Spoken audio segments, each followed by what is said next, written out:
Hello my dear students, I am Saurabh Kumar Pandey.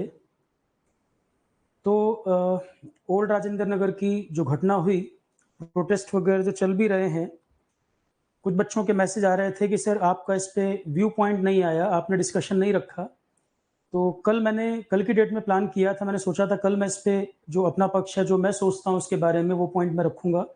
पर कल ज़्यादा बिजी होने के कारण, ज़्यादा ऑक्यूपाइड होने के कारण कल मौका नहीं मिल पाया और फ्री होते होते ही रात में 11:30 बज गए, तो कल मौका नहीं मिला। इसलिए मैंने आज फिर इस सेशन को प्लान किया था। ये क्लियर था कि मुझे इस पे अपना पॉइंट तो रखना है। हालांकि जो इससे पहले वाली घटना हुई थी पटेल नगर में, जो एक बच्चे को करंट लगने से डेथ हुई थी, उस समय भी डिस्कशन इस पे करना चाहिए था। तो थोड़ा सा डिले हुआ, जैसे ये और बड़ी घटना घट गई, बैक टू बैक इंसिडेंट हो गए। तो अब फिलहाल इस पर मैं अपना व्यू पॉइंट रखूं। कल कुछ बच्चों ने कहा कि सर आपका व्यू पॉइंट हमें जानना है, आपने कुछ कहा नहीं इस पर। तो मुझे अपनी बात तो इस पर रखनी ही थी। ओवरऑल सबसे पहले मैं इस बात को शुरू यहाँ से करूँ, बहुत दुर्भाग्यपूर्ण घटना रही और सिविल सर्विसेज की तैयारी करने आए हैं बच्चे, इतने पैसे खर्च कर रहे हैं, दिल्ली में रह रहे हैं छोटे छोटे कमरों में, फैमिली कहीं से अरेंज करके उनको पैसा दे रही है और बेसमेंट में, दिल्ली जैसे शहर में बेसमेंट में डूब के मौत हो जा रही है। तो बहुत अनफॉर्चुनेट है और जितना भी कंडेम किया जाए उतना कम है इसके लिए। जो स्थिति हुई वो दिल्ली जैसे, अगर राजधानी में अगर ये हालत होगी तो बाकी जगहों पर जहाँ कोचिंग चल रहे होंगे, बाकी जगहों पर जो हादसे होते होंगे, इस तरह की स्थिति बनती होगी, वहां तो कुछ भी सिस्टम काम ही नहीं कर रहा। इसका मतलब दिल्ली है, यहाँ पर तो लोगों ने प्रोटेस्ट किया, कार्रवाई भी आपको देखने लग गई। वो भी हर मामलों में नहीं होती, यहाँ लोगों ने, स्टूडेंट ने प्रोटेस्ट किया, यूनाइट हुए, इसलिए आपको देखने को मिला। पर बहुत जगह ऐसी हैं जहाँ हादसे होते भी हैं पर वहां पर कार्रवाई आपको देखने को भी नहीं मिलती और कुछ ही टाइम में लोग भूल भी जाते हैं। वन बाय वन इस पर हम डिस्कशन करें। अब जिस फैमिली ने अपने बच्चे खोए हैं, लोग सिंपैथी जता सकते हैं, सिंपैथी है कि दुख हुआ कि ऐसा हुआ, पर सही फीलिंग तो, इम्पैथी की अगर फीलिंग होगी तो पता चलेगा उनका दुख कितना बड़ा है। इम्पैथी सिंपैथी का मतलब ये हो गया, किसी के साथ कोई घटना घटी और आप उसके लिए दुखी हो रहे हैं। इम्पैथी का मतलब खुद को उसकी जगह रखकर उसकी भावना से सोचना। और इम्पैथी वाली फीलिंग तभी आ पाएगी जब कोई अपने बच्चे को उसकी जगह रख के देखे, तब वो सही समझ पाएगा कि वो दुख कितना बड़ा होगा कि उन्होंने बच्चों को भेजा दिल्ली तैयारी करने के लिए, पैसे भी दिए, दुनिया भर का खर्चा उनका हुआ, बच्चों ने छोटे छोटे कमरों में रहकर तैयारी कर रहे हैं, कितनी दिक्कतों के साथ वो तैयारी कर रहे हैं, कितने चैलेंजेस हैं उनके पास, कंपटीशन होगा नहीं होगा, सिलेक्शन रेट इतना कम है, क्राउड इतना है, और उसके बाद भी इस तरह का हादसा दिल्ली में होने से डेथ हो जा रही है। बहुत ज्यादा अनफॉर्चुनेट है। अगर मैं इस पे बात करूं कि सर आप इसको एक्सीडेंट मान रहे हैं या आप इसको हत्या के तौर पर मान रहे हैं, मैं इसको जो नाम दूंगा कल्पेबल होमिसाइड, मैं इसको इसी कैटेगरी में मानता हूं। या दूसरे शब्दों में मैं कह दूं तो गैर इरादतन हत्या, गैर इरादतन हत्या। अब क्योंकि ओल्ड राजेंद्र नगर पर जिस एरिया की बात है, मैंने ऑफलाइन में जब मैं पढ़ाता था उन एरिया के बारे में वाकिफ हूं, मैं पढ़ाया हुआ है मैंने उस एरिया में, मुखर्जी नगर एरिया से वाकिफ हूं। अच्छी तरह मुझे पता है वहां पर क्या स्थिति है, स्टूडेंट किन स्थिति में रहते हैं, क्या वहां के चैलेंजेस हैं, इंफ्रास्ट्रक्चर की प्रॉब्लम क्या है, अम्यूनिटीज का क्या स्तर है। और जिस इंस्टीट्यूट के साथ मैं जुड़ा था, काफी पुराने स्टूडेंट को पता भी होगा, सिविल सर्विसेज जब मैं वहां पे बैचेस लेता था, आज तो one of the top institute है, काफी अच्छी बिल्डिंग भी है वहां पर, इंफ्रास्ट्रक्चर वाइज भी उन्होंने काफी बेटर किया हुआ है। तो काफी आना जाना बैचेस लेना होता था उस एरिया में, अंदाजा है मुझे उस पूरे बेल्ट का, ओल्ड राजेंद्र नगर भी, मुखर्जी नगर भी। पॉइंट ये है, इसमें 3 कैटेगरी में डिवाइड करता हूं मैं इस पार्ट को। पहले हम जो प्रॉब्लम है उसकी बात करेंगे, उसके बाद सॉल्यूशन की भी बात करेंगे। प्रॉब्लम है सबको दिख रहा है, पर सॉल्यूशन भी तो मिलना चाहिए। 3 लेवल पे मैं बात करता हूं। कल्पेबल होमिसाइड, गैर इरादतन हत्या की आपने बात की सर, तो ये किसके द्वारा की गई है, कौन जिम्मेदार है, रिस्पॉन्सिबिलिटी किसकी तय होनी चाहिए। मैं इसको पहले 3 लेवल पे डिवाइड करता हूं, जो डिस्कशन हमारा आगे होना है। सबसे पहले तो सिस्टम, एक तो बात हमें करनी है इसके बारे में। सबसे पहली जिम्मेदारी सिस्टम की है। ये जो एक्सीडेंट हुआ, कोचिंग से भी ज्यादा जिम्मेदार सिस्टम है। सिस्टम में भी अथॉरिटीज जिम्मेदार हैं, उनमें भी सबसे ऊपर एमसीडी जिम्मेदार है। करप्शन इतना फैला हुआ है सिस्टम के अंदर कि बहुत हद तक वो जिम्मेदार है कि हादसा होने के बाद याद आता है क्या करना है। अभी इस पर बात करते हैं एक करके। दूसरे नंबर पे जिम्मेदारी है कोचिंग की। पहले नंबर पे सिस्टम जिम्मेदार है, दूसरे नंबर पे कोचिंग जिम्मेदार है। और तीसरा पक्ष कि जिनके साथ अन्याय हो रहा है, तीसरा पक्ष में डिस्कस करूंगा स्टूडेंट के लिए कि सॉल्यूशन वगैरह क्या होने चाहिए, क्या प्रकार की प्रॉब्लम आ रही है। ये 3 पक्ष में डिस्कस करने हैं। जिम्मेदारी की बात, सबसे बड़ी जिम्मेदारी सिस्टम की, दूसरे नंबर पे कोचिंग की।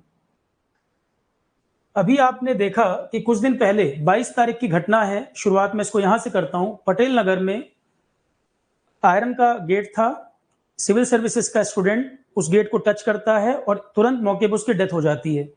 अगर वो इमेज आप देखेंगे तो वो इमेज देखकर ही आपको ऐसा लगेगा, मतलब एक ह्यूमैनिटेरियन ग्राउंड पर देखें तो वो इमेज देखकर ही आपका मन अजीब हो जाएगा, जैसी वो इमेज है। मैंने देखा, मैंने कल कई चीजें मैंने जब निकाली, वो घटना की फोटो भी जब मैं निकाल के देख रहा था, उसमें एक फोटो ऐसी थी कि देख के बिल्कुल मन ऐसा हो गया कि मतलब ऐसी घटना दिल्ली में घट रही है। तो यहां तो ओल्ड राजेंद्र नगर वाली घटना में जबरदस्त प्रोटेस्ट हुआ। काफी लोग जो सिविल सर्विसेज में काम कर रहे हैं, चाहे एमसीडी में, चाहे अथॉरिटीज में, चाहे पुलिस में, ऑलरेडी मुखर्जी नगर, ओल्ड राजेंद्र नगर से निकले हुए लोग हैं, अच्छी पोस्ट पे हैं। जबरदस्त प्रोटेस्ट हुआ, मीडिया कवरेज मिल गया, पॉलिटिकल पार्टी इन्वॉल्व हो गई। तो इतना ज्यादा इसमें शोर शराबा हुआ कि इमीडिएट एक्शन आपको देखने को मिल रहा है। और क्या स्टूडेंट वही एक्शन चाह रहे हैं जो हुआ? कोचिंग ओनर अरेस्ट हो गए, एक बात हो गई। एईजेई उस एरिया में सस्पेंड हो गए। थार गाड़ी जो गेट से टकरा गई थी उसके ओनर को अरेस्ट कर लिया। फिर उसके बाद 4-5 अरेस्ट कल सुनने में आए। क्या ये यही जस्टिस का तरीका है जो स्टूडेंट डिमांड कर रहे हैं? स्टूडेंट की डिमांड कुछ और है। वो ये नहीं चाह रहे कि आप उनको कन्विंस करने के लिए बहुत सारी भीड़ दिखा दो, अरेस्ट कर लिया 10-15 लोगों को तो इमीडिएट जस्टिस मिल गया। वो इसलिए कर रहे हैं मामले को दबाने के लिए कि कुछ करता हुआ नजर आए। कुछ करना और कुछ करता हुआ नजर आना, दोनों में अंतर है। पॉलिटिकल पार्टीज भी लगे हुए हैं बोलने में, मीडिया भी लगे हुए हैं, कुछ यूट्यूबर वो भी लगे हुए हैं, इन्फ्लुएंसर, इस बात को बोलने में कि लगे कि हम कुछ कर रहे हैं, ये हमने इस पर कोई बात रखी। और कहीं ना कहीं व्यू और लाइक का गेम भी रहता है। किसी मुद्दे पर कई लोग ऑनेस्टली अपनी बात करते हैं, कहीं कहीं व्यू लाइक एक बिजनेस मॉडल का काम भी है। मैं कोचिंग पर भी आऊंगा इस पर, पहले फिलहाल मैं ये बताऊं आपको कि व्यू की एक होड़ लग जाती है लोगों में। पर सारे एस्पेक्ट डिस्कस होने चाहिए। अब मैं मानता हूं कि सिविल सर्विसेज का जो क्राउड है, सेंसिबल क्राउड है, पढ़ा लिखा क्राउड है। जिस तरह के सॉल्यूशन वो डिमांड कर रहे हैं वो थोड़ी अलग बात है। वो ये नहीं कह रहे कि उस समय रास्ते पे कोई रिक्शे वाला निकला उसको भी अरेस्ट कर लो, तो फिर पटेल नगर वाली घटना में क्यों नहीं कर रहे? अगर यहां पर ये जो हुआ अरेस्ट से ही सारा सॉल्यूशन निकल रहा है, तो फिर पटेल नगर वाली घटना में क्यों नहीं किया? वहां पे एईजेई को सस्पेंड करो। इलेक्ट्रिकल वायर कैसे वो पूरा गुच्छा बना हुआ है, कैसे वो डोर से टच कर गई? गेट आधा ओपन क्यों था, पूरा खुला हुआ क्यों नहीं था? आरडब्ल्यूए प्रेसिडेंट को भी अरेस्ट कर लो। उसी लॉजिक पे जैसे यहाँ पे एईजेई को, थार ड्राइवर को, सबको अरेस्ट कर रहे हो, तो यहाँ पे भी एईजेई, बिजली विभाग, जो जो लोग इन्वॉल्व रहे होंगे उन सबको अरेस्ट यहाँ भी होना चाहिए था। पर क्योंकि यहाँ प्रोटेस्ट नहीं हुआ, मास इन्वॉल्व नहीं था, वोट बैंक पॉलिटिक्स नहीं नजर आ रही थी, तो यहाँ पर कुछ नहीं देखने को मिला। और फिर ऐसी ही कार्रवाई कोटा में क्यों नहीं हो जाती? कोटा में भी तो इस साल, मतलब 2023 की अगर मैं बात कर रहा हूं, 27 बच्चों ने सुसाइड किया है। 27 बच्चों ने कोटा में सुसाइड किया है। 2022 में 15 बच्चों ने सुसाइड किया। कोटा में तो कई साल से चल रहा है, बच्चों की डेथ हो रही। बच्चे वो भी बच्चे हैं, पढ़ाई स्टूडेंट वो भी हैं, तो वहां भी कार्रवाई होनी चाहिए। केवल ओल्ड राजेंद्र नगर की कोचिंग क्यों, कोचिंग तो कोटा में भी चल रही है, वहां भी कार्रवाई होनी चाहिए। और सबसे बड़ी बात है, बेसमेंट में अगर क्लास हो रही है या लाइब्रेरी चल रही है, ये अप्रूवल किसने दिए हैं?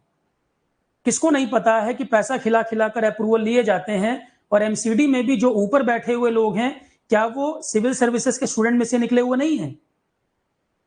आज लोग एथिकल, मोरल, सारी चीजें की बात करते हैं, पर यहीं से निकल के जब लोग सर्विसेज में जाते हैं, स्टार्टिंग में उनको लगता है कि मैं सिस्टम को बदलूंगा, मैं देश में बदलाव ले आऊंगा, पर वो कब करप्शन का हिस्सा हो जाते हैं, कब सिस्टम का पार्ट हो जाते हैं, उनको पता भी नहीं चलता। तो मैं तो ये बात करूंगा कि जो बच्चे प्रोटेस्ट कर रहे हैं वो इस प्रोटेस्ट की फोटो अपने बेडरूम में जरूर लगाएं हमेशा। जब वो जॉब में आ जाएं, आईएएस आईपीएस बन जाए, तो भी लगा के रखें, ताकि उनको याद रहे कि एथिकल मोरल वैल्यूज की बात उन्होंने डिमांड उठाई थी, तो ये आगे तक मेंटेन रहनी चाहिए। सिस्टम हमसे ही बनता है, कहीं और से नहीं आता। जब हम पुलिस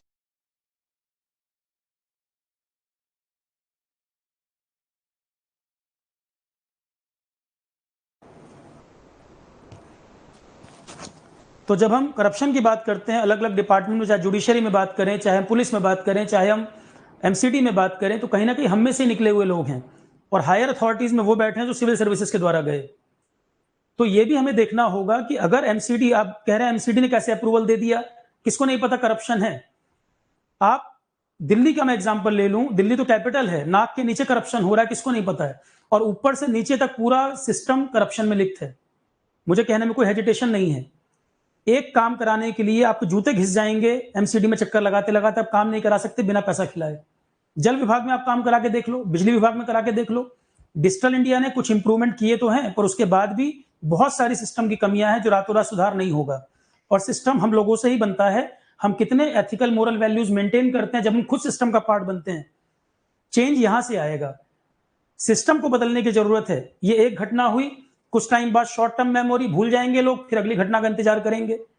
मेन परमानेंट सॉल्यूशन यहां पर देखना पड़ेगा, लॉन्ग टर्म सॉल्यूशन क्या होगा। सिस्टम में कमी है ना, तो सिस्टम में बदलाव होने की जरूरत है। और सिस्टम हमसे बना है तो पहला बदलाव अपने में भी करना पड़ेगा जब हम जॉब में आए। पर वो भी इतना आसान नहीं होगा। मैंने आपसे कह दिया कि ईमानदारी से लोग काम करें, एथिकल मोरल स्टैंडर्ड मेंटेन करें। जॉब में आने के बाद करप्शन एक चेन का पार्ट होता है। आप अगर चेन में बीच में हैं और आप चेन से अलग हटोगे कि मैं ईमानदार रहूंगा, उठा के पोस्टिंग करेंगे आपकी कोहिमा में, नागालैंड, या डाल देंगे ट्रेनिंग डिपार्टमेंट में जहां कुछ करने को ना बचे तुम्हारे पास।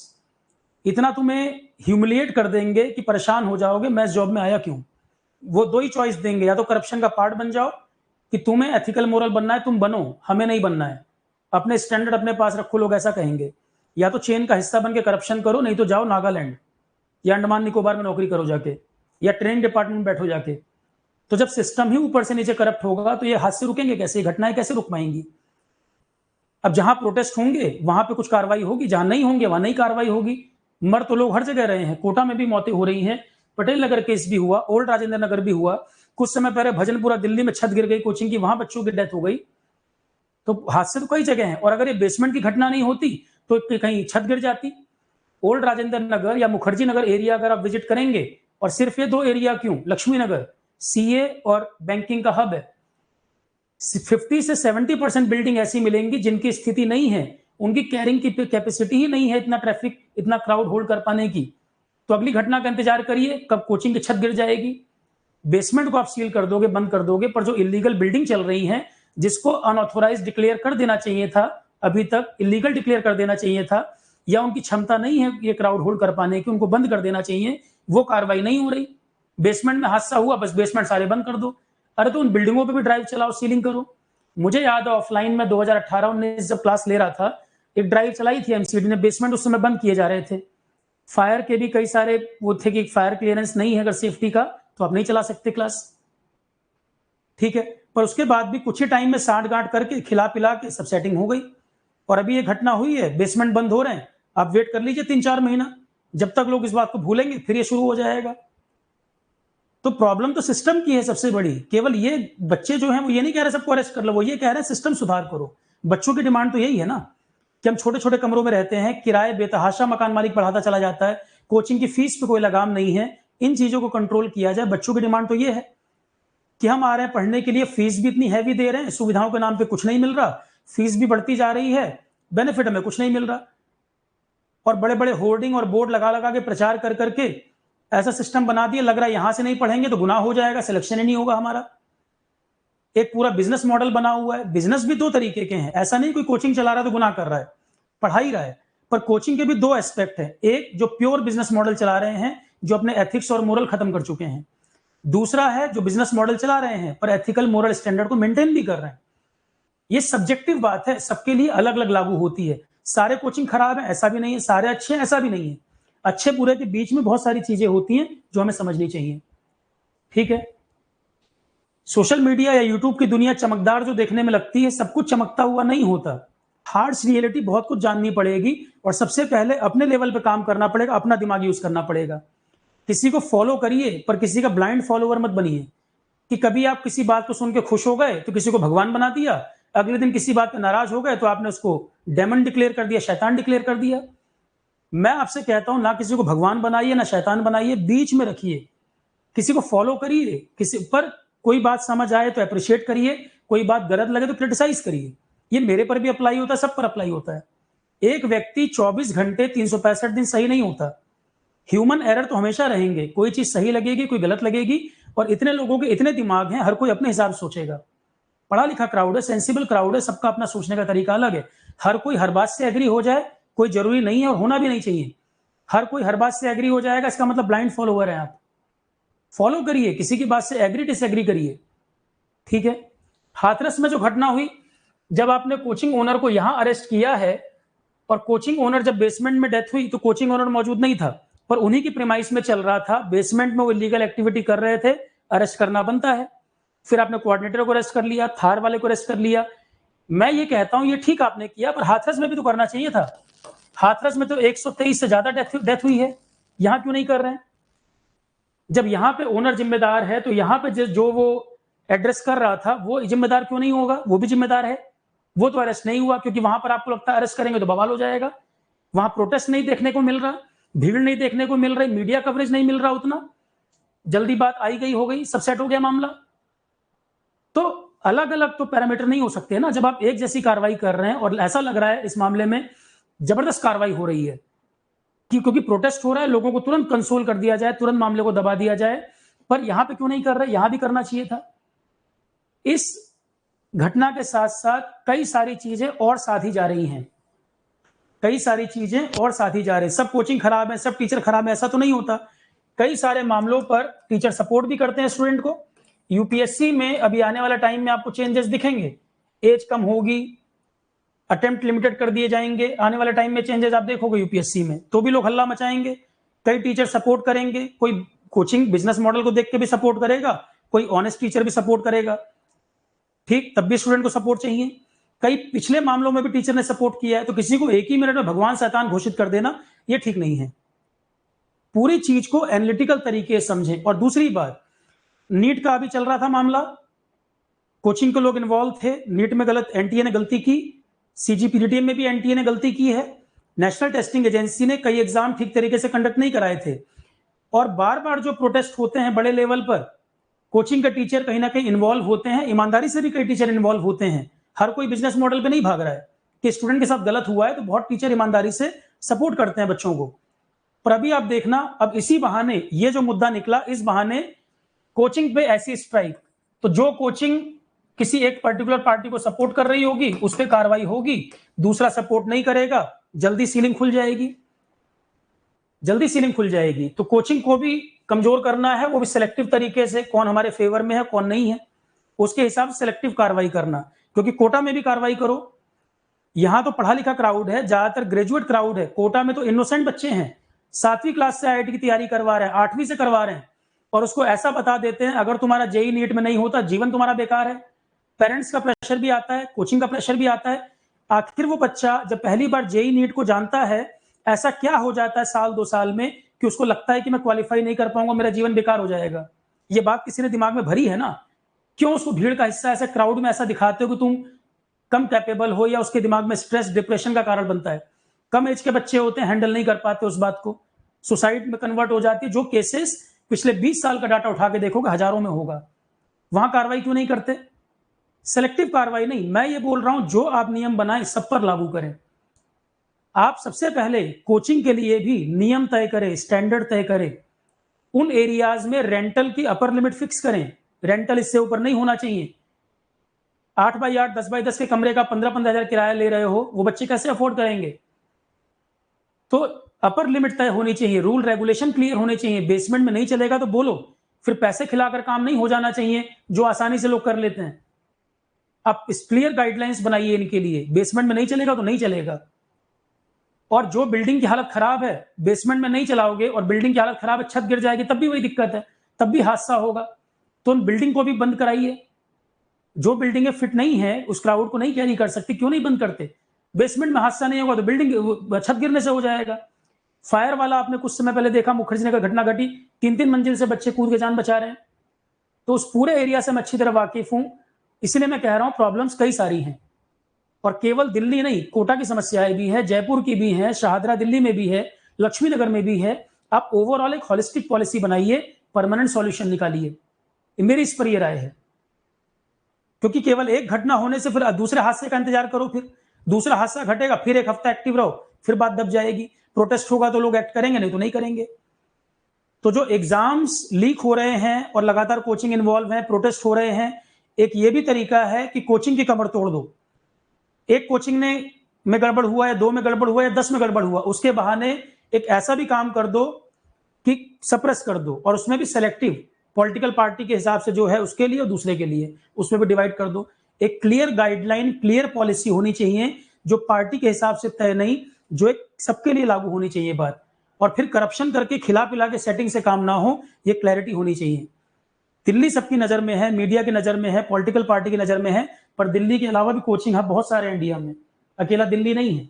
बेसमेंट अकेले ओल्ड राजेंद्र नगर नहीं चल रहे, बहुत चल रहे हैं, हजारों की संख्या, लाखों की संख्या में होंगे, पूरा हिंदुस्तान कवर करोगे तो क्लियर पॉलिसी होनी चाहिए। जैसे एक पॉलिसी को मैं यहां पर वेलकम करता हूं, बड़ा अच्छा इनिशिएटिव लिया एजुकेशन मिनिस्ट्री का, जो इनिशिएटिव आपने सुना कि 16 साल से कम का बच्चा, 16 साल से कम का बच्चा या सेकेंडरी पास ना किया हो, जो ये 6वीं 7वीं 8वीं को कोचिंग कर रहे थे, जेई के सपने दिखा रहे थे, सुसाइड बहुत बढ़ रहे थे, बड़ा अच्छा डिसीजन आया कि 16 साल से कम का बच्चा या सेकेंडरी से बिलो वाला कोचिंग एनरोल नहीं करेगी, फेक प्रॉमिस नहीं करेगी, फेक रैंक्स नहीं दिखाएगी, गलत एडवर्टीजमेंट नहीं करेगी। ये सब नियम आए थे कोचिंग के लिए, क्लियर है, ये सब नियम बने थे, कुछ लोगों को याद होगा।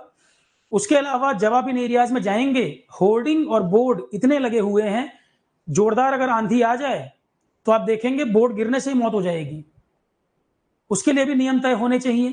कुछ नियम आए भी थे, पर जो भी नियम आए थे 2-3 महीने चलता है, फिर दोबारा उसी ढर्रे पे सिस्टम आ जाता है। लोकल लोग वहां पर मन चाहे किराया वसूल रहे हैं, हर चीज का पैसा है, हर चीज का पैसा चार्ज करना है। कोचिंग में तो 2.5 लाख रुपए दे, फिर रेंट इतना हाई पे करे, फिर लाइब्रेरी की फीस दे, वो इतना पैसा खर्च कर रहा है, उस जॉब के पीछे भाग रहा है। एक उसको ड्रीम है कि जहां पे 8 से 10 लाख फॉर्म पड़ रहे हैं, 800 से 1000 सीटें हैं, एक सीट मेरी भी मिल जाए। वो कोई टाटा और अंबानी के घर से तो नहीं है ना, एक मिडिल क्लास है, लोअर क्लास सोच रहा है भाई एक कोई ऐसी जॉब मिल जाए कि जीवन सुधर जाए। एक बच्चे का सिलेक्शन उसकी फैमिली को सुधार रहा है। तो ये एक हॉलिस्टिक मुद्दा है, ये सिर्फ एक प्रोटेस्ट को देखकर मुद्दा नहीं, हॉलिस्टिक डिस्कशन है ये। तो सबसे पहले हम बात कर लेते हैं सिस्टम की, जो बात है पहले मैं इसी पर आ जाता हूं। सबसे पहली जिम्मेदारी है इसमें एमसीडी, लोकल पुलिस।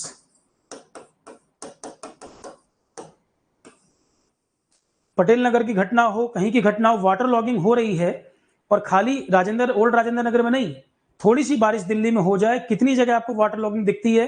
रोड पे जा रहे हैं, अंडरपास में पानी भर गया, कहीं मेन होल खुला हुआ है, बाइक समेत चले गए अंदर। कितनी बार आपने ये वीडियो देखे हैं दिल्ली में और कई जगहों पर। तो यहां पर एमसीडी की जिम्मेदारी, सबसे पहले वाटर लॉगिंग क्यों हो रही थी कई जगह, और बेसमेंट में क्लास चल रही है, तो बेसमेंट में क्लास चल रही है, कोचिंग की भी जिम्मेदारी और अप्रूवल देने वाली अथॉरिटी भी जिम्मेदार। और लोकल पुलिस को कैसे नहीं पता कि वहां बेसमेंट में क्लास चल रही है, जो कि इलीगल है। 2018 के आसपास 18-19 में भी सीलिंग चली थी, पहली बार नहीं हुआ। ये कैसे चल रहा है और इतने बड़े एरिया में। तो एमसीडी और लोकल पुलिस सबसे बड़ी जिम्मेदारी इनकी है कि हादसा होने के बाद जाग रहे हैं, सिर्फ लोगों को दिखाने के लिए कि कार्रवाई हो रही है, हम कुछ कर रहे हैं। जो लोग चले गए उनको वापस ला सकते हैं कार्रवाई करके। अब कार्रवाई का क्या मतलब। और ये कार्रवाई अगर सिस्टम चेंज करने भी जा रहे हैं, सिस्टम को चेंज करिए, सबसे पहले करप्शन को कंट्रोल कर लीजिए जो आपकी नाक के नीचे हो रहा है। और केवल ओल्ड राजेंद्र नगर नहीं, एक प्रॉपर प्लान बनाइए सबके लिए, सिर्फ एक जगह क्यों। कितनी सारी बिल्डिंग्स इलीगल चल रही हैं, आपको नहीं पता कब किसने सर्वे कराया है और बिल्डिंग पर रोक लगाई है, वो भी पता है। क्लासेस की कैपेसिटी मैं आपको बताता हूं। जैसे अब मैं किसी पर्टिकुलर कोचिंग का नाम नहीं लूंगा, पर मैं आपको बताऊं, ऑफलाइन बैचेस मैंने पढ़ाए। ऑफलाइन बैचेस 400 की भी स्ट्रेंथ होती थी, 300 की भी स्ट्रेंथ होती थी, 250 की भी स्ट्रेंथ होती थी, कहीं कहीं वेरी करता था बैच टू बैच। एक बार मैं लखनऊ में कहीं पर क्लास लेने गया, एक क्लास में 600-700 बच्चा रहा होगा। लास्ट तक मुझे बच्चा नजर ही नहीं आ रहा था, गेट के बाहर तक बैठ गए। मैं परेशान हुआ कि उनको बोर्ड कैसे दिखेगा। अब अगर ऐसी जगहों पर कोई हादसा हो जाए, एक ही एंट्री पॉइंट, एक ही एग्जिट पॉइंट, 700 बच्चों को इकट्ठे निकलना है, तो हादसे का इंतजार कर रहे हैं क्या। अपर लिमिट भी कोचिंग के लिए डिफाइन करनी चाहिए कि एक बैच में इससे ज्यादा बच्चे नहीं हो सकते। प्रॉपर इंफ्रास्ट्रक्चर आपका होना चाहिए, प्रॉपर इंफ्रास्ट्रक्चर हो, बिल्डिंग की कंडीशन ठीक ठाक हो, बेसमेंट ना हो, आसपास कोई नाला ना हो कि पानी आने की संभावना बने, और अपर कैपेसिटी लिमिटेड होनी चाहिए। जहां पर आप अथॉरिटी ध्यान नहीं देंगी, तो जो coaching business model, revenue model पे काम कर रही है, वहीं पर वो खेल कर देंगे और कह देंगे कोई गाइडलाइंस तो है नहीं कि हम 1000 पढ़ाएं, 2000 पढ़ाएं, 4000 पढ़ाएं। कोचिंग के अपने चैलेंजेस भी हैं, मैं दोनों प्रोज एंड कॉन्स की बात करूंगा। पहले मैं बात कर रहा हूं कि जो जो रेगुलेशन जरूरत है, बेसमेंट में क्लास नहीं चलेगी, ये नियम होना चाहिए। वाटर लॉगिंग अथॉरिटीज को देखना ना होने पाए, करंट अगर कहीं से आ रहा है इलेक्ट्रिसिटी डिपार्टमेंट को देखना ना होने पाए। उसके बाद आपको अपर कैपेसिटी डिफाइन करनी पड़ेगी, फीस डिफाइन करनी पड़ेगी। आसपास जो होम स्टे चल रहे हैं या लाइब्रेरी, जो भी चीजें चल रही हैं, प्रॉपर इंफ्रास्ट्रक्चर है कि नहीं, प्रॉपर क्लियरेंस उनके पास है कि नहीं, ये सारी चीजों को सिस्टमैटिक करना। और क्लास की अपर लिमिट डिफाइन जरूर करिए। 1,000 सुनने में आ रहा है आजकल, तो मैं जब पढ़ाता था 400 तक, मुझे पता है 400-450 कैपेसिटी होती थी, अच्छे इंफ्रास्ट्रक्चर में होती थी। मैंने जहां पर क्लास ली है one of the top institutes में से इंफ्रास्ट्रक्चर के हिसाब से, तो 400-450 क्लास होती थी। एग्जिट पॉइंट भी होते थे, एंट्री पॉइंट भी कई होते थे, प्रॉपर इंफ्रास्ट्रक्चर था। पर आज मैं देख रहा हूं स्क्रीन लगा के 1,000 लोगों की क्लास चल रही है एक हॉल में, बेसमेंट में 1,000 लोगों को बिठा दे रहे हैं। तो ये क्या जवाबदेही कोचिंग की नहीं बनेगी? कोचिंग की भी जवाबदेही है। और कोचिंग क्यों ऐसा कर पा रहा है? खिला पिला के, हजारों करोड़ का गेम है, तो खिला पिला के काम चल जा रहा है। अथॉरिटी खा रही है तो खिला दे रहे हैं, क्योंकि उससे उनको मुनाफा मिल रहा है, अथॉरिटी खा के काम चल रहा है। तो ये रातों रात सुधरने वाली चीज नहीं है। करप्शन जड़ में घुसा हुआ है। मैं आपसे बोल तो रहा हूं, दिल्ली के अंदर ही एमसीडी, पुलिस या जल विभाग, कोई एक काम पैसे के बिना करा के दिखा दो, मैं मान जाऊं आपको। आप एक नंबर से काम कराने जाइए, नहीं करा पाएंगे, जूते घिस जाएंगे आपके। कुछ पैसे आप खिला दो, काम कंप्लीट होने के बाद खुद ही फोन आ जाएगा, सर आपका काम कंप्लीट कर दिया है, आगे और बताइएगा कुछ होगा तो। अपने अनुभव से ही बता रहा हूं मैं, औरों की बात छोड़ दो। तो सबसे पहली कमी इन्हीं की है, ये जिम्मेदारी सबसे पहले इनकी है। वाटर लॉगिंग हुई क्यों? और अकेला ओल्ड राजेंद्र नगर हादसा नहीं, हर साल हादसे होते हैं दिल्ली के अंदर भी। मैंने बताया, बाइक लेके मेन होल में चले गए, डेथ हो गई, कई बार ये हादसे हुए हैं। कई बिल्डिंगें छत गिर जाती है, पर मीडिया कवरेज किसी को है पता चलता है, किसी में नहीं पता चलता। दूसरा आ जाते हैं कोचिंग के ऊपर। कोचिंग में भी देखो दो मॉडल अभी चल रहे हैं। कोचिंग में एक तो बात यह है कि 4-5 साल में सोशल मीडिया का ट्रेंड जब से आया, कोविड के समय से सोशल मीडिया एक ऐसी अट्रैक्टिव दुनिया हो गई है। रील बनाना, जैसे सभी को लग रहा है कि यूट्यूब से तो बहुत पैसा कमा लेते हैं, या और यूट्यूब एक बड़ा प्लेटफॉर्म भी है क्राउड अट्रैक्ट करने के लिए, सबको मालूम है ये चीज। जो ऑफलाइन बिजनेस भी चला रहे हैं, कोई और बिजनेस भी कर रहे हैं, उनको पता है कि यूट्यूब एक बड़ा मॉडल है। मूवीज का प्रमोशन भी लोग यूट्यूब वगैरह पे करते हैं, क्योंकि यूट्यूब पे इतना क्राउड है, पूरे दिन हर कोई मोबाइल लेके बैठा हुआ है। ठीक है, तो पिछले 4-5 साल में एक जबरदस्त एक कोचिंग का समझ लो रिवॉल्यूशन ला दिया इन लोगों ने, कि बिजनेस मॉडल कई गुना बिजनेस बढ़ गया, रेवेन्यू बढ़ा। क्योंकि यूट्यूब के माध्यम से अच्छे अच्छे चीजें दिखाना, एक्चुअल क्लास में वो पर्सन पढ़ा रहा हो या ना पढ़ा रहा हो, प्रमोशनल वीडियो में आपको कई लोग नजर आएंगे।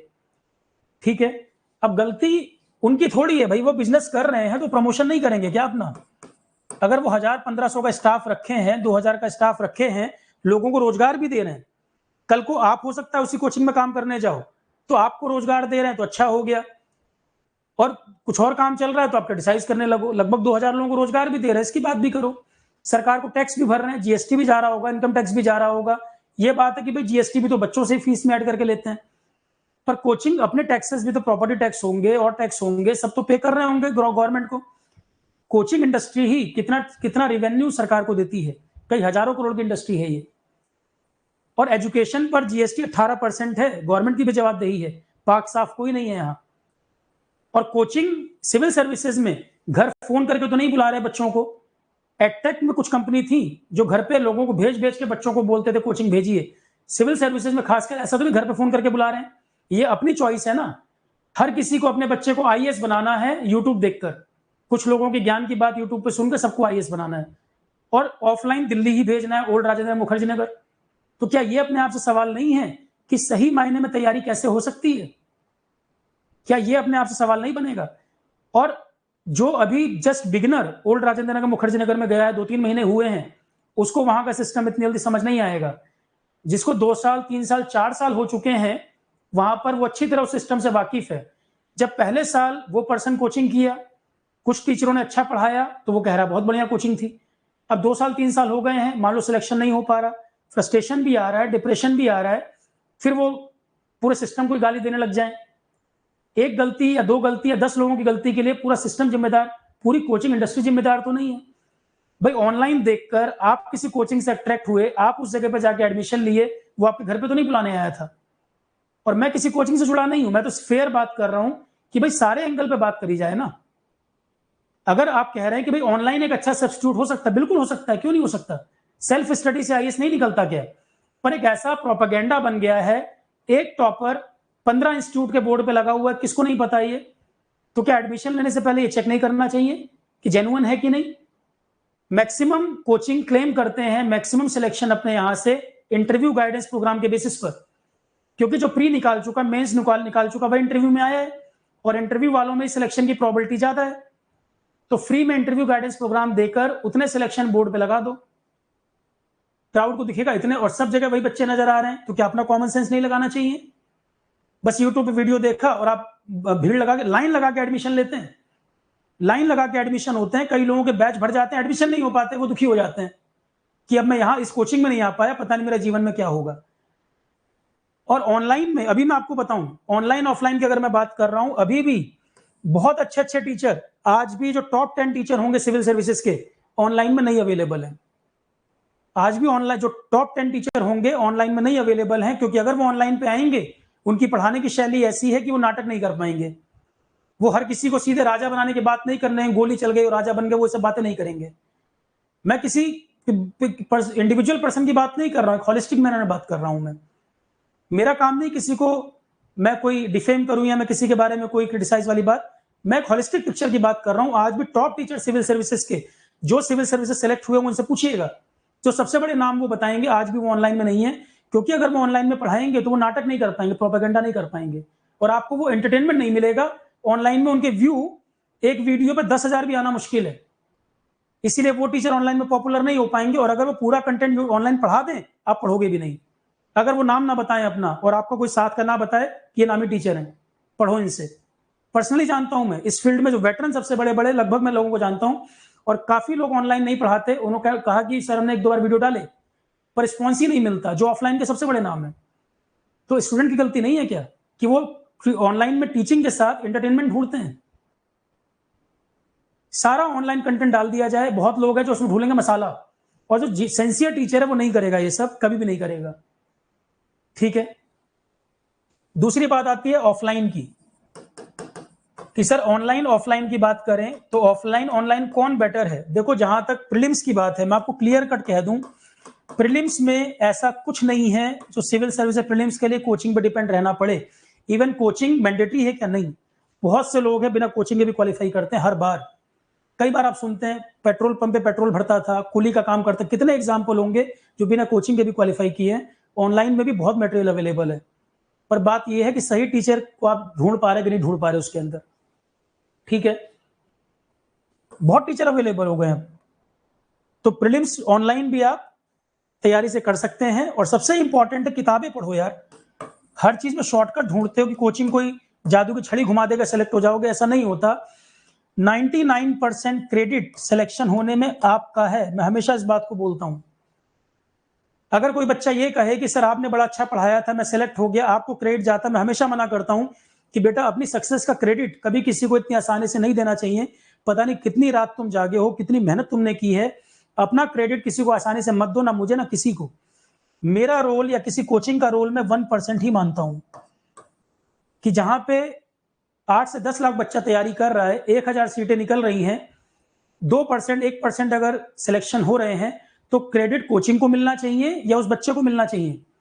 अगर 50-60% सिलेक्शन हो रहे होते, तब तो भाई मेरे पढ़ाए बहुत लोग सिलेक्ट हो गए, तब क्रेडिट मिलता कि आपने पढ़ाया और 100 के बैच में 60 निकल गए, तब क्रेडिट मुझे आता। पर 100 में से अगर 2 निकल रहे हैं, तो क्रेडिट मेरा है या उन बच्चों का है। 99% क्रेडिट उस बच्चे का है जो सिलेक्ट हो रहा है। पर होड़ लग जाती है कंपटीशन, जैसे सिलेक्ट हुआ 50 फोन, ये पकड़ो 2 लाख हमारे साथ फोटो खिंचाओ, 3 लाख तुम पकड़ो, हमारी कोचिंग का नाम लेना, हमारा मटेरियल कि हमने पढ़ाया था। अब जब बच्चों की डेथ हुई है, तब फोटो नहीं खिंचाने आए, तब भी तो खिंचाओ कि हम इस एरिया में कोचिंग चलाते थे, बेसमेंट में क्लास चलाते थे, और ये बच्चे की डेथ बेसमेंट में हुई है पानी भरने से, तब फोटो कौन खिंचाएगा। तब भी फोटो खिंचाओ, और ये फोटो अपनी कोचिंग के पोस्टर पे लगाओ कि ओल्ड राजेंद्र नगर में इन बच्चों की डेथ हुई बेसमेंट में पानी भरने से, हम इलीगल प्रेमाइस में सेंटर चला रहे थे। ये भी फोटो लगाओ और फिर प्रमोट करो अगले साल के एडमिशन के लिए। ये कौन करेगा। एप्रिसिएशन तुम्हारा है तो क्रिटिसिज्म तुम्हारा नहीं होना चाहिए, दोनों तुम्हारा होना चाहिए। अच्छा करोगे तो एप्रिसिएशन, खराब करोगे तो क्रिटिसिज्म। और कोटा वगैरह के लिए भी नियम जो है वो क्लियर बनने चाहिए सबके लिए, सिर्फ एक पर्टिकुलर लोकल जगह पे नहीं कि अभी आपने 5-7 अरेस्ट दिखा दिए, कुछ टाइम बाद सब नॉर्मल हो गया, और प्रोटेस्ट होगा तो अरेस्ट करोगे, नहीं होगा तो नहीं करोगे। अगर ये प्रोटेस्ट नहीं होता, पटेल नगर वाली घटना भी लोग भूल गए होते, पर क्योंकि एक ही हफ्ते की बात है इसलिए सबको पता है पटेल नगर में अभी कुछ ही दिन पहले हादसा हुआ, कितनी दुर्भाग्यपूर्ण घटना वो भी घटी। वो फोटो अगर आप देखोगे तो आपका मन विचलित हो जाएगा, ऐसी वो इमेज है।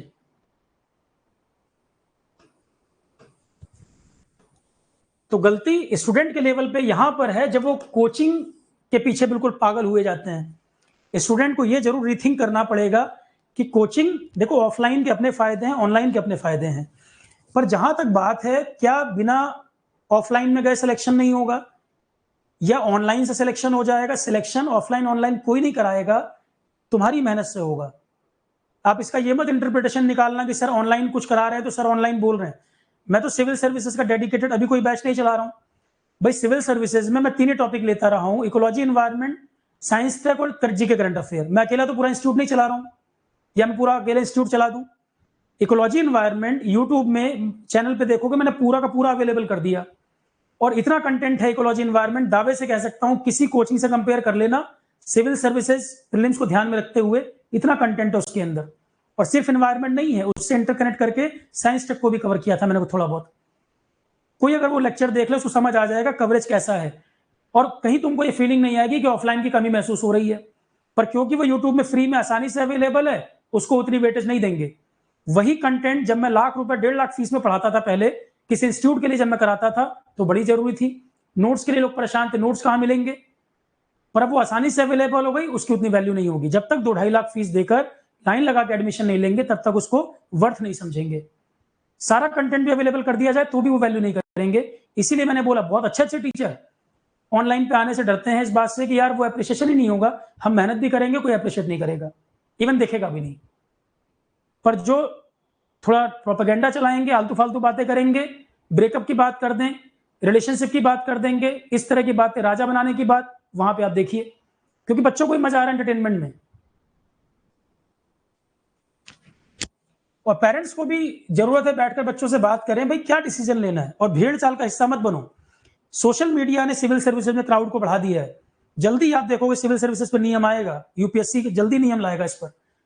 गवर्नमेंट काम कर रही है, एज अटेम्प्ट भी लिमिटेड होंगे और पेपर पैटर्न बदलेंगे। वो नहीं चाहते कि भीड़ इतनी बढ़े। और कोचिंग पे लगाम तो कसने की तैयारी शुरू हो चुकी है। अब उसमें भी सिलेक्टिव ना हो जाए कि हमारी पार्टी वाला है दूसरी पार्टी वाला है। कार्रवाई हो तो प्रॉपर तरीके से, और कार्रवाई का मतलब ये नहीं सारे कोचिंग बंद कर दो।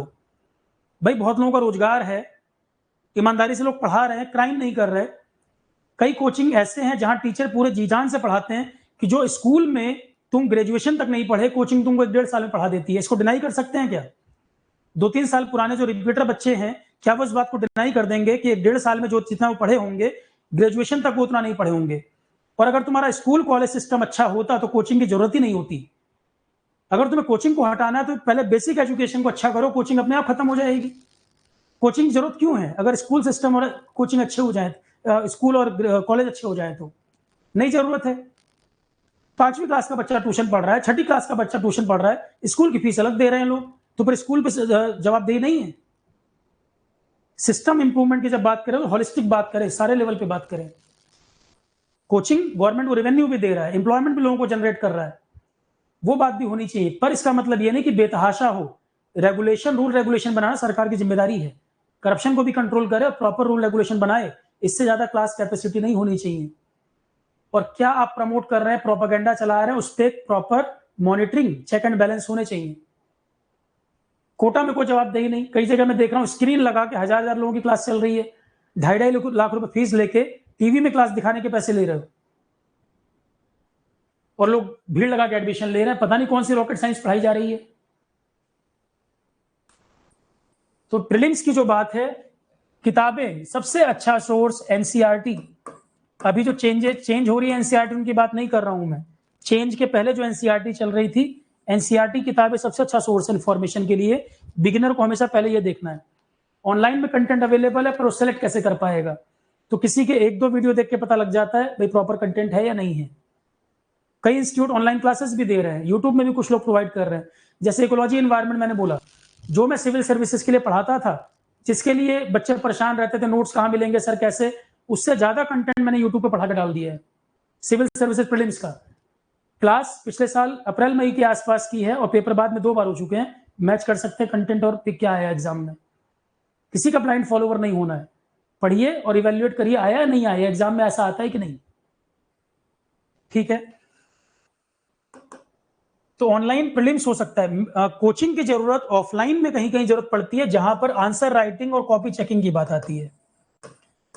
ऐसा नहीं है कि ऑफलाइन की सारी कमियां ही, ऑफलाइन की कोई अच्छाई नहीं है। आंसर राइटिंग की जब बात आती है, टीचर से फेस टू फेस इंटरेक्शन की बात आती है या फीडबैक की बात आती है, यहां पर ऑफलाइन हेल्प करता है। अब जो स्टूडेंट 2 साल 3 साल पुराने हैं, वो ओल्ड राजेंद्र नगर में क्यों रह रहे हैं? वो इसलिए रह रहे हैं ताकि वो एक मोटिवेशन बना रहे, भीड़ को देखकर मोटिवेशन आए, तैयारी में वो दोबारा एफर्ट कर पाए, मेंटेन कर पाए। पर अगर किसी का मोटिवेशन लेवल अपने आप से उसको पता है ट्रेंड, तो ओल्ड राजेंद्र नगर में 10 बाय 10 कमरे में रहने की कोई जरूरत नहीं है।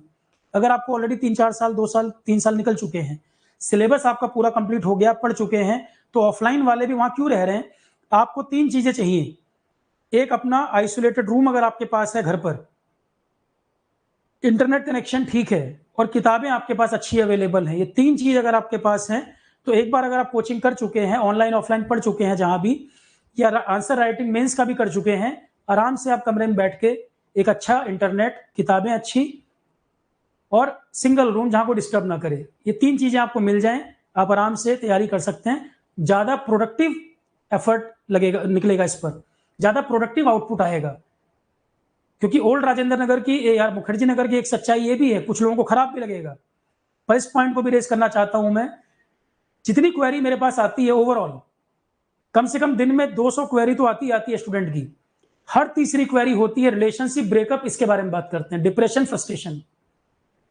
अब इसके लिए कोचिंग जिम्मेदार है या पेरेंट्स जिम्मेदार है? पेरेंट्स ने अपनी जिम्मेदारी दी, पैसे खर्च किए, कोचिंग का जो पढ़ाने का काम है उसने पढ़ाया अपना, जो भी अच्छा बुरा उसने पढ़ाया, पर जो ये रिलेशनशिप में पड़ गए, डिप्रेस हो गए, फ्रस्ट्रेट हो गए, कोचिंग कर रही है, फिर वो फ्रस्ट्रेशन ऐसा रूप ले लेता है, नशे की तरफ चले जाते हैं। ओल्ड राजेंद्र नगर, मुखर्जी नगर, लक्ष्मी नगर, इंजीनियरिंग, स्कूल, कॉलेज जाकर देखो कितना यूथ इस तरफ डेविएट हो गया है। निकले थे क्या चीज करने और फाइनली कर क्या रहे हैं, इसकी जिम्मेदारी किसकी है? सेल्फ इंट्रोस्पेक्शन अपना भी करें, करना क्या है, अपना भी सेल्फ इंट्रोस्पेक्शन होना चाहिए, कर क्या रहे हैं लाइफ में। हर चीज के लिए ब्लेम गेम सही नहीं है। सक्सेस फेल्योर अपने आप में भी इवैल्यूएट करना है। कई सिंसियर बच्चे नहीं क्वालिफाई हो पा रहे, कंपटीशन इतना टफ है, तो फिर ये वाला क्राउड कहां से हो जाएगा जो इन चीजों में इन्वॉल्व हो गया है? इस पर कोई बात ही नहीं करेगा। सब कुछ आपको चमकदार दुनिया दिखाई जाए ताकि आपको फील गुड फैक्टर आए, अच्छा लगे सुनने में। कई पेरेंट्स को भी नहीं पता बच्चे दिल्ली में क्या कर रहे हैं, तैयारी कर रहे हैं, कोचिंग चल रही है, पर्सनल लाइफ उनको पता ही नहीं चल क्या रहा है, किस द्वंद में उलझे हुए हैं। भगवान ने दिमाग दिया है, रीजनिंग लॉजिकल माइंड है आपका, सोचिए, विचार करिए, जो चीज सही लगे फॉलो करो, गलत लगे छोड़ दो। पर सबसे पहला अपने आप से सोचिए, थिंक करिए उसको। भेड़ चाल का हिस्सा मत बनिए दूसरों को देख देख कर, कि कोई 4 साल से तैयारी कर रहा है, नया बच्चा आया, 4 साल वाले को ज्यादा ज्ञान है, उससे पूछ लेता हूं। अरे अपना दिमाग लगा लो यार, प्रीवियस ईयर पेपर उठा लो, सिलेबस उठा लो, देखो तुम्हारे हिसाब से क्या चीज काम करेगी। सबके लिए स्ट्रेटजी प्लानिंग अलग अलग है, सब एक चीज सबके लिए लागू नहीं होती।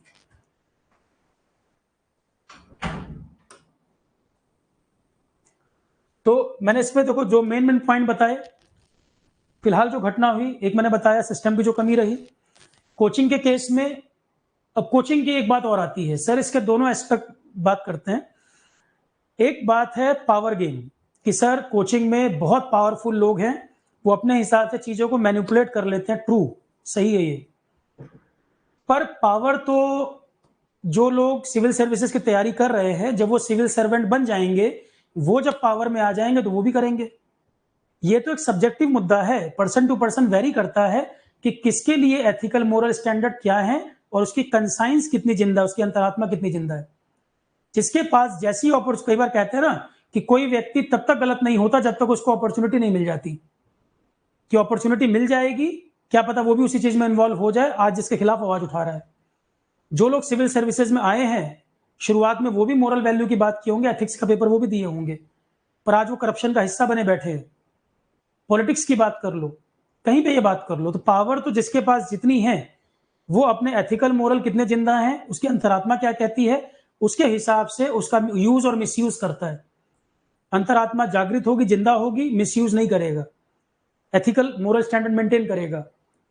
पर अगर ऐसा ही सब कुछ हो गया होगा तो सारी चीजों को दबाकर करप्शन में लगेगा। और करप्शन क्या, वो तो बिजनेस चला रहा है, पैसा खिलाकर काम कराएगा, अपनी पावर का यूज मिसयूज करेगा, टीचरों को खरीदेगा, बेचेगा, पोचिंग करेगा टीचरों की। कई सारे टीचर तो ऑनलाइन में आना भी चाहते हैं, इसलिए नहीं आ पाते, कोचिंग ने बॉन्ड कर रखा है उनके साथ कि अगर तुम्हारी क्लास यहाँ के बाहर जाएगी तो हम 2.5 लाख फीस कैसे ले पाएंगे। 7,000 10,000 में अगर कोई ऑनलाइन कोर्स लॉन्च कर देगा कोचिंग वाला, तो कोई बच्चा 2.5 लाख क्यों देगा। ऑनलाइन भी तैयारी हो सकती है, पर फिर 2-2.5 लाख रुपए बच्चे नहीं दे पाएंगे। घर छोड़ना पड़ रहा है, बड़ी विषम परिस्थितियों में रहना पड़ रहा है बच्चों को, इतना स्ट्रगल है, और पैसे भी देने पड़ रहे हैं 4 गुना 10 गुना। ऑनलाइन में अगर ये चीजें कर दी जाएंगी, इतना वॉल्यूम बच्चे, भाई ऑनलाइन में एक बार में टीचर कितने बच्चों को पढ़ा सकता है, कम फीस में कर सकता है। पर पॉइंट यहां पर ये है, फिर जिनको 2-2.5 लाख रुपए पैसा मिल रहा है वो नहीं मिल पाएगा। और ऑनलाइन ने कहीं ना कहीं सिविल सर्विसेज में तो नहीं, पर और कंपटीशन में, नीट जेई में और सारे जो सेक्टर थे कंपटीशन वाले, उनमें तो कमी लाया है ऑफलाइन में। पर सिविल सर्विसेज भी एक ऐसा फील्ड है जहां पर ये काम होना है और आगे जाके पक्का होगा। ऑनलाइन जैसे जैसे लोग यूज टू हो रहे हैं, कंफर्टेबल हो रहे हैं, वो चेंज आना ही है, आ जाए या 5 साल बाद आए। टेक्नोलॉजी क्योंकि अच्छी हो जाएगी तो आंसर राइटिंग, ऑफलाइन जो जो चीजें जरूरत पड़ती है, रियल लाइफ में लोग कनेक्ट हो पा रहे हैं। 4G हो गया, 5G हो गया, धीरे धीरे इंप्रूव होता जाएगा, तो वो जो ऑनलाइन ऑफलाइन के गैप है वो भी खत्म होते जाएंगे। ठीक है, और कॉस्ट इफेक्टिव भी होगा, दूसरा ये भी पॉइंट है। तो कई लेवल पर सोचने की जरूरत है, ये कोई एक डायमेंशन नहीं है, हर चीज को सोचने के बहुत सारे डायमेंशन है। हर चीज केवल यस और नो या सही गलत में नहीं सोची जाती, उसके बीच में बहुत सारी लाइनें हैं, सबको देखना चाहिए। ठीक है,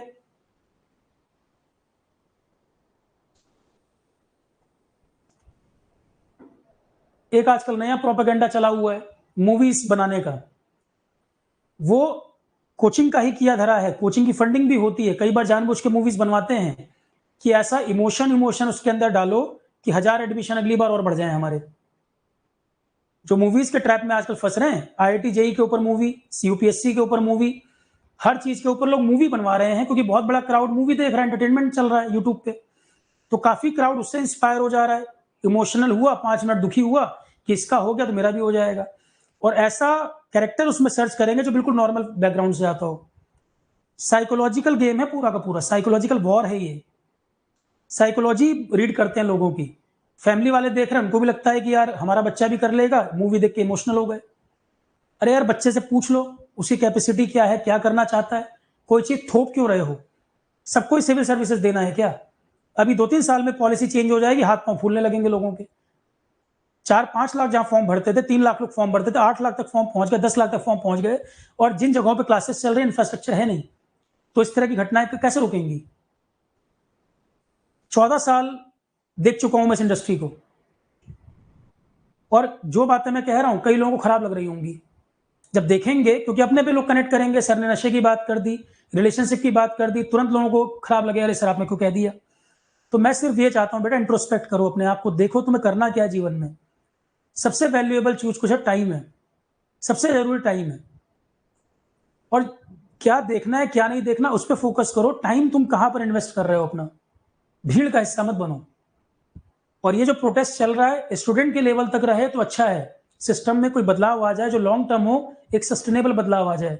पर ये पॉलिटिकल रूप लेता चला जा रहा है, अभी इसमें पॉलिटिकल लोग घुस जाएंगे, पार्टी पॉलिटिक्स शुरू हो जाएगी, मुद्दा था कुछ चला जाएगा कहीं और कार्रवाई ईमानदारी से हो जो लॉन्ग टर्म तक दिखे। केवल 5-7 लोगों को अरेस्ट करना पूरे सिस्टम का सुधार नहीं है, इंटेंशन प्योर होनी चाहिए कार्रवाई करने में भी। और करप्शन एक इतना बड़ा मुद्दा है भारत के अंदर, कोई पार्टी आ जाए पावर में, करप्शन है तो है। एक बच्चा राजस्थान में जॉब कर रहा था, बात है लगभग 2-2.5 साल पुरानी। अब क्योंकि मैं एथिकल मोरल वैल्यूज इनकी बात करता हूं तो वो उसके अंदर से भी था, अब ऐसा नहीं कि मेरे बोलने से कोई एथिकल मोरल हो जाएगा। ये हमारे अंदर से होती है बात कि ईमानदार रहना नहीं रहना। कई बार उस बच्चे की मेरे से बात होती थी कि सर सिस्टम इतना करप्ट है, मैं नहीं करना चाहता। उसको ऊपर से प्रेशर आने लग गया कुछ टाइम बाद, या तो जॉब छोड़ दो या कोई ऐसी जगह भेज दे रहा है जहां कुछ काम ही ना रहे। फ्रस्ट्रेट होकर उसने जॉब छोड़ दी, आईटी कंपनी में जॉब कर रहे हैं। ऐसे कितने एग्जाम्पल हैं। टोटल अगर मैं काउंट करूं 7 लाख से ऊपर ही बच्चा मैंने पढ़ा दिया होगा ऑनलाइन ऑफलाइन मिलाकर। सारा अगर मैं काउंट करूं, ऑनलाइन में वॉल्यूम ज्यादा रहता है, ज्यादा बच्चे पढ़ लेते हैं, 7 लाख से ऊपर नंबर होगा। और कितनी क्वेरी आती है आजकल, हर दूसरी तीसरी क्वेरी पर्सनल जो मैंने बताया उन चीजों पर आती है। और सिस्टम जिस तरह का है, करप्शन की बातें, इस तरह की भी क्वेरी आती है। हम ईमानदार बनना चाहते हैं, सिस्टम ही करप्ट है, उसका हिस्सा बनना पड़ जाता है फिर। और सबको पता है, गवर्नमेंट को नहीं पता क्या? आईएएस लॉबी वगैरह इतनी स्ट्रांग है कि अपने हिसाब से सिस्टम को चलाते हैं, वो जैसा वो चाहते हैं। इतनी स्ट्रांग लॉबी है। अब ये बहुत बड़ी बात मैंने कह दी है। इतनी स्ट्रांग लॉबी है कि वो अपने हिसाब सिस्टम को चलाते हैं, पॉलिटिक्स को भी इन्फ्लुएंस करते हैं। और क्लियर कट मैं इस बात को कह रहा हूं, मुझे कहने में कोई संकोच नहीं है, इतने साल से मैं देख रहा हूं। कुछ लोग इंटेंशनली चाहते हैं उसका हिस्सा बनना, कुछ अनइंटेंशनली उसका हिस्सा बन जाते हैं आगे जाकर। कोई ऑप्शन नहीं है उनके पास। तो पहली बात, सर ऑनलाइन तैयारी हो सकती है कि नहीं? अगर आप डेडिकेटेड हैं, किताबें पढ़ सकते हैं ओरिजिनली खुद से। और एनसीईआरटी तो पढ़नी ही पड़ेगी, कुछ किताबें जो मैं बोलता हूं उसके बिना बात नहीं बनेगी। यूट्यूब चैनल पे स्ट्रेटजी का एक वीडियो भी पड़ा हुआ है जिसमें मैंने किताबें बताई हुई हैं। ठीक है, उसके अलावा नेट कनेक्शन मैंने बोला, तीसरी बात आइसोलेटेड रूम जहां डिस्टर्बेंस आपको ना हो। दूसरी बात है हाँ, सेल्फ स्टडी की मैंने बात की। डिस्ट्रैक्शन अवॉइड करें, फालतू फालतू डिस्ट्रैक्शन बहुत ज्यादा है, गवर्नमेंट के रूल रेगुलेशन जरूरी हैं। फालतू फालतू मूवी और ये मोटिवेशनल वीडियो खत्म करो, अवॉइड करो इसको। कोई मोटिवेशन नहीं, आपका लक्ष्य आपके लिए सबसे बड़ा मोटिवेशन है। कोई मोटिवेट नहीं कर सकता। मैं कह रहा हूं मेरी वीडियो किसी की वीडियो हो, जो आपसे कह रहा है लाइक सब्सक्राइब ये सब, उसको पहले ब्लॉक मार दो, मत देखो उसको। क्योंकि समझ आ रहा है कि उसका बिजनेस है, वो बस व्यू बढ़ाने के लिए कर रहा है। आप ब्लॉक कर दो, मत देखो। मेरी बात नहीं समझ आए, मुझे ब्लॉक कर दो, मत देखो। पर पॉइंट ये है जो आपके लिए सुटेबल हो, आपको लगे ठीक है, उसको देखिए। पर उसमें भी अपना दिमाग खुला रखिए। फॉलोवर बनिए, ब्लाइंड फॉलोवर नहीं कि किसी का वीडियो देखकर आप डिसाइड कर रहे हो मैं 2.5 लाख फीस देकर कोचिंग करूंगा। अब देखो क्लास में पढ़ाएगा कौन। और कोचिंगों की गलती है, वो टीचर की लिस्ट और नाम रिलीज नहीं करते। उनको करना ये चाहिए कि जो बैच वो चलाने जा रहे हैं ऑफलाइन या ऑनलाइन, हर टीचर के 2-2 3-3 डेमो वीडियो डाल देने चाहिए ऑनलाइन फ्री। अगर वो मान लो बैच चला रहे हैं तो हर टीचर के 2-2 3-3 वीडियो अपने चैनल पे डाल दें। बच्चा पहले ही जज कर ले कि मुझे इसके पास जाना या नहीं जाना। टीचर का नाम जारी नहीं करते कि टीचर की ब्रांडिंग ना हो जाए कहीं। बस इंस्टीट्यूट को जाने लोग, इंस्टीट्यूट के नाम पे आ जाएं, टीचर का प्रमोशन ना हो जाए, गलती से टीचर कोचिंग ना खोल दे कल को। तो बहुत टीचरों के ऊपर भी कम प्रेशर नहीं होता। कोचिंग इतना पैसा देती है मान लो, जो अच्छे टीचर हैं, पर उनके ऊपर रिस्ट्रिक्शन भी बहुत लगाती। बॉन्ड साइन करा लेंगे, अगर आप चले गए इतने पैसे भरोगे। दूसरा कोचिंग वाला ऑफर कर रहा होगा, टीचर भाई बॉन्ड में होगा, नहीं जा पाएगा, जाएगा। फिर ऑनलाइन पे क्लास नहीं डाल सकते, नोट्स किसी को शेयर मत करना। इतने कंडीशन लगा देंगे वो चाह के भी कुछ नहीं कर सकता। अपनी आत्मा अंतरात्मा से कंप्रोमाइज करना पड़ जाता है उसको।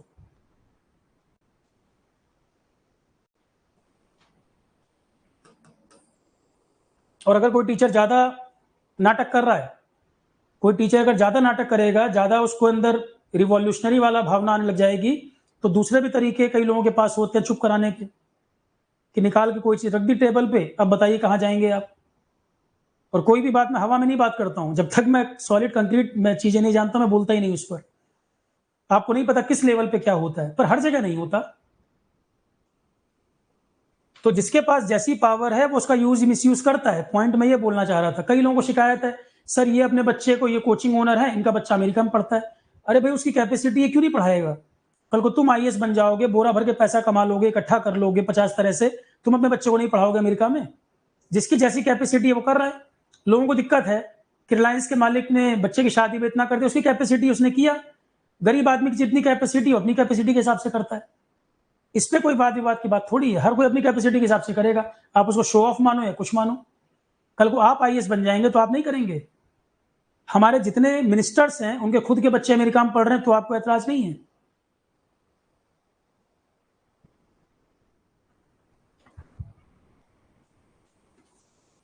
फिर आप कहेंगे सर सारे कोचिंग बंद कर दो, ताकि जो एम्प्लॉयड है सब अनएम्प्लॉयड हो जाएं। 80 करोड़ जनता अगर राशन खा रही है फ्री, तो इसके नंबर बढ़ा के 90 करोड़ कर दो। आधे लोग वैसे ही टैक्स में मर रहे हैं, मिडिल क्लास। गरीब जनता जो फ्री राशन खा रही है 80 करोड़ से 90 करोड़ हो जाए, जो बचा खुचा रोजगार है वो भी चला जाए। गवर्नमेंट जॉब मिलेगी नहीं, प्राइवेट में कहीं कहीं है, सब बंद कर दो, ताकि गवर्नमेंट को टैक्स आ रहा है वो भी कम हो जाएगा, गरीबों की संख्या बढ़ने लगे और लोग बच्चों की फीस ना भरे, सुसाइड करने लग जाएं। ये कोई सॉल्यूशन है क्या? अरे भाई नियम बनाओगे किसी चीज का, ये सब बंदी कर दोगे। जो कल्प्रिट है, जो गड़बड़ है उसको पकड़ो ना। ये सभी गड़बड़ है। सारे टीचर खराब है तो टीचिंग को ही बंद कर दिया जाए, एजुकेशन को बंद कर दें। सारे लोग वोट बैंक में रैली में 500-500 रुपए लेकर भीड़ लगाएं, वो ठीक है। मैंने कल देखा कि मतलब बिल्कुल इस मुद्दे पे बाढ़ आई हुई है वीडियोस की, कुछ भी बात कर रहे हैं लोग। कोई इस बहाने अपनी ऑनलाइन कोचिंग को चमका रहा है कि सब ऑनलाइन में आ जाओ, कोई ऑफलाइन के फायदे नुकसान गिना रहा है, कोई इस मुद्दे पे अपने व्यू बटोरना चाह रहा है, मीडिया अलग गेम चल रहा है, पॉलिटिकल लोग अलग बात कर रहे हैं, वो पॉलिटिक्स में लग गए इसमें। क्लियर पिक्चर की बात कोई नहीं कर रहा कि भाई हर चीज के प्रोज एंड कॉन्स बताओ। कोई चीज 100% सही 100% बुरी नहीं होती, उसके बीच में कई लेवल होते हैं। ये बातें कोई नहीं कर रहा। सारे टीचर अच्छे बुरे नहीं, सारे स्टूडेंट अच्छे बुरे नहीं, कुछ तरह के लोग हर जगह हैं। तो जिसके पास जैसी पावर है उसका यूज मिसयूज कर रहा है। पॉलिटिकल लोग अपने हिसाब से कर रहे हैं।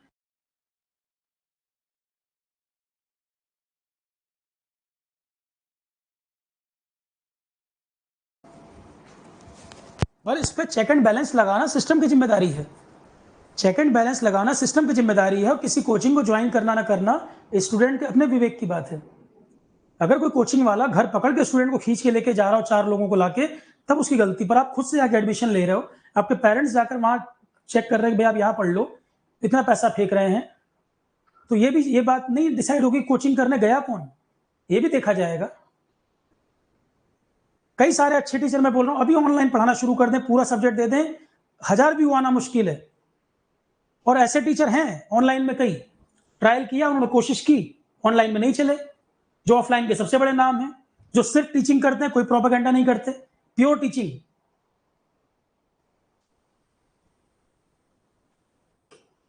तो बिजनेस मॉडल पब्लिक तो बना रही है ना। देखो जहां पर जो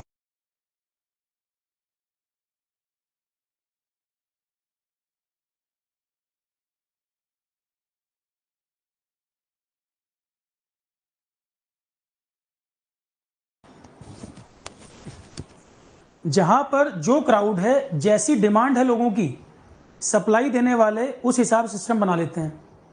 बहुत लोगों की डिमांड है किसी कोचिंग में, हमें भी एडमिशन चाहिए, तो ऑब्वियस सी बात है वो कोचिंग वाला कोई भी तरीके अपनाकर रास्ते निकालेगा कैसे एडमिशन दे दें। एथिकल मोरल होगा तो रूल के हिसाब से चलेगा, नहीं होगा तो खिला पिला के सेटिंग करके किसी भी कॉस्ट पर भीड़ को इकट्ठा कर लेगा। ये भीड़ को भी डिसाइड करना है कि उसको कहां जाना है, कहां नहीं जाना। ठीक है, अब एक वो चल गया क्विट ओल्ड राजेंद्र नगर। तो क्या कोई घटना होने का इंतजार कर रहे थे लोग, क्विट करेंगे कि नहीं करेंगे? पहले अपना दिमाग नहीं काम कर रहा था कि 3 साल हो गए ओल्ड राजेंद्र नगर में, वहां पे क्या जरूरत है, सब चीजें पढ़ चुके हैं, रिवीजन करनी है? या भीड़ देखकर ही मोटिवेशन आएगा पढ़ाई का, अपने आप से नहीं आ सकता? ये तो अपनी कॉल है ना कि हमें रहना है कि नहीं रहना, या हम घर पे अकेले बैठ के मोटिवेशन हमें आएगा कि नहीं आएगा, या मोटिवेशनल वीडियो देखकर ही आएगा। ये तो किसी कोचिंग ने नहीं बोला, ये तो अपनी खुद की कॉल होनी चाहिए। और आप रिवेन्यू देने को तैयार हो, पैसा देने को तैयार हो, तो कोचिंग वाले को पैसा काट रहा है क्या? क्यों नहीं पैसा लेगा? वो ले ही रहा है। 2 लाख फीस थी, 2 लाख, 2.5 थी, 2.5 लाख, हर चीज के लिए पे करने को लोग तैयार है। ये तो किसी का अपने पर्सनल बात है, उसके एथिकल मोरल वैल्यूज कितने स्ट्रांग है, वो क्या कर रहा है क्या नहीं। कई इंस्टीट्यूट हैं जो बेसमेंट में नहीं क्लास चलाते, इंफ्रास्ट्रक्चर बहुत बढ़िया है, एमिनिटीज बहुत बढ़िया है, ऐसे भी इंस्टीट्यूट हैं। तो मैंने बोला सारे अच्छे सारे खराब नहीं, दोनों तरह के दोनों जगह हैं, चाहे टीचर, चाहे स्टूडेंट, चाहे कोचिंग। ये सब्जेक्टिव बात है, पर्सन टू पर्सन वेरी करती है। और किसी को रातों रात हीरो मत बनाइए और अगले दिन किसी को विलन मत बनाइए। तुरंत भगवान का दर्जा किसी को मत दे दिया करो। किसी की बात सुनो, सही लगे ठीक, खराब लगे तो भी ठीक। तुरंत सोशल मीडिया पर कमेंट की बाढ़ आ जाती है कि बिल्कुल एक ही दिन में राजा बना दिया, एक ही दिन में आपने उसको भिखारी बना दिया। ये भी ठीक अप्रोच नहीं है, क्योंकि हमारी सोसाइटी में एक ये भी प्रॉब्लम है, कोई व्यक्ति हमारे लेवल पे रहे तो ठीक है, एकदम से वो ऊपर जाने लगे तो शुरू में हम अप्रिशिएट करते हैं, बाद में हम खुद ही नीचे गिरा देते हैं। सिनिसिज्म, द्वेष की भावना या जेलेसी, कई लोगों में दिक्कत रहती है। ह्यूमन एरर है ये प्रॉब्लम। चाहे कोचिंग वाले आपस में कम्पीट कर रहे हो या जनता ऊपर वाले को देख रही हो, कि जो ऊपर जाता हुआ दिखे कहीं ना कहीं टांग पकड़ के खींच दो। चाहे वो तैयारी में तुम्हारा दोस्त हो, चाहे वो कोचिंग में हो, चाहे किसी जॉब में हो, एक्सेप्ट नहीं कर पाते लोग कि हमसे आगे कोई कैसे बढ़ रहा है। द्वेष भावना, जेलेसी, ये भी प्रॉब्लम ह्यूमन एरर है। तो किसी को भगवान भी मत बनाओ, तुरंत शैतान भी मत बनाओ, नॉर्मल रहने दो। इंसान बना रहे आदमी, पूरी जीवन में जद्दोजहद है कि आदमी इंसान बना रह जाए। तुरंत किसी को 1 मिनट में ऊपर चढ़ाएंगे, 2 मिनट में नीचे गिरा देंगे, और अपने ऊपर कभी विचार नहीं करेंगे, कभी अपनी कमियों पर विचार नहीं करेंगे कि मैं अगर सिस्टम में कहीं पर रहूंगा तो मैं खुद चीजों को मेंटेन करूंगा। अपने लिए 7 खून माफ है, और दूसरे को तुरंत कटघरे में खड़ा कर देते हैं। दूसरे की एक गलती पे दूसरा कटघरे में खड़ा हो जाएगा, अपनी 50 गलतियां माफ हो जाती हैं। हर आदमी पे लागू हो रही है बात। जब दुनिया से अच्छे की उम्मीद कर रहे हैं तो 4 उंगली अपनी तरफ भी देखिए कि आप खुद भी अच्छे तो हों। और अगर हम सब इस बात की शपथ ले लेंगे, हम इस बात में खुद को कन्विंस कर लेंगे कि भाई मैं सही रहूंगा, कल को मैं आईएएस बन जाऊंगा तो मैं चीजों को मेंटेन करूंगा, क्योंकि मैं प्रोटेस्ट कर रहा था तो मैं जरूर इस बात को ध्यान रखूंगा कि अगर मेरे एरिया में कोई इस तरह की घटना होगी, मैं घटना होने से पहले ही ध्यान रखूंगा। हम अगर सारे इस बात को मिलकर सोचेंगे तो सिस्टम कैसे नहीं बदलेगा। प्रॉब्लम तो सिस्टम का है। पर अगर आप भी करप्शन में आगे जाके लिप्त हो जाएंगे, अनदेखी करने लगेंगे, कि घटना होने का इंतजार करेंगे, तो बात तो फिर वहीं की वहीं पहुंच जाएगी। ये लॉन्ग टर्म सॉल्यूशन तो नहीं हुआ ना। अपने आप से इस बात को तय करना कि भाई जहां गलत होगा हम उस पर आवाज उठाएं। तो रास्ता चलने में अगर एक्सीडेंट हो रहा है, तमाशा देखने के बजाय अस्पताल पहुंचाना हो, रोड पर सामने हमला हो गया, कोई व्यक्ति मर रहा हो, अगर समाज इतना जागरूक होगा तो ये सारी चीजों को हम रोक पाएंगे। ईव टीजिंग की घटनाएं होती हैं राह चलते, देख के लोग रील बना रहे हैं, हंस रहे हैं, ये सब क्यों हो रहा है? समाज का फेल्योर है। समाज भी पाक साफ नहीं है, समाज का भी फेल्योर है जो होता जा रहा है। तमाशा देखने वालों की भीड़ बढ़ती जा रही है, एक्ट करने वाले लोगों की भीड़ कम हो रही है। हर कोई चाहता है कि दूसरा कुछ कर दे, और दूसरा 10 बार करे, 1 बार नहीं करे तुरंत क्रिटिसाइज करेंगे, देखो उसने ये कर दिया। 10 बार वाली अच्छाई भूल जाएंगे, 11वीं बार में उसको विलन बना देंगे। 1 बार भगवान बना दिया तो 1 बार विलन बना देंगे, 10 बार की अच्छाई भूल जाएंगे। चाहे खुद 100 में 99 बार गलती करते हो, दूसरे से उम्मीद करेंगे वो 100% करेक्ट रहे हर बार, कि वो तो ह्यूमन नहीं है, उसको भगवान मान लिया है। यही लोग गांधी के केस में करते थे। गांधी के केस में मिस जजमेंट जो लोगों का होता है, या नेहरू के केस में इसी बात का होता है कि गांधी को महात्मा मान लिया तो वो मानते हैं कि 100% वो व्यक्ति करेक्ट होना चाहिए था। जो 99 अच्छे काम किए उसको भी साइडलाइन कर देते हैं अगर एक कमी कहीं रही होगी, कि नेहरू को एक गलती के लिए क्रिटिसाइज कर देंगे, चाहे नेहरू ने 80-90 अच्छे काम किए हों। वही गांधी के साथ, और खुद 100 गलती कर रहे हैं, 100 में 90 गलती कर रहे हो, 10 सही कर रहे हैं, तो चाहते हैं अप्रिसिएशन मिले। तो यही मेरा व्यू पॉइंट था जो मुझे बातें करनी थी इस पर।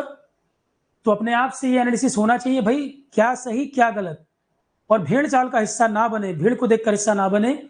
और स्टूडेंट जो प्रोटेस्ट भी कर रहे हैं उनसे मैं ये कहूंगा, इसको पॉलिटिसाइज ना होने दें, नहीं तो ये मुद्दा सिस्टम को बदलने का है जो आपकी डिमांड है, ये पॉलिटिसाइज हो जाएगा तो पार्टी पॉलिटिक्स में जाके चला जाएगा, इसका मेन एसेंस ही खत्म हो जाएगा। तो इन्हीं बातों के साथ मैं अपनी बात यहाँ खत्म करता हूँ, जो मुझे इस पॉइंट को रखना था, और मैं जरूर इस पॉइंट को रखता।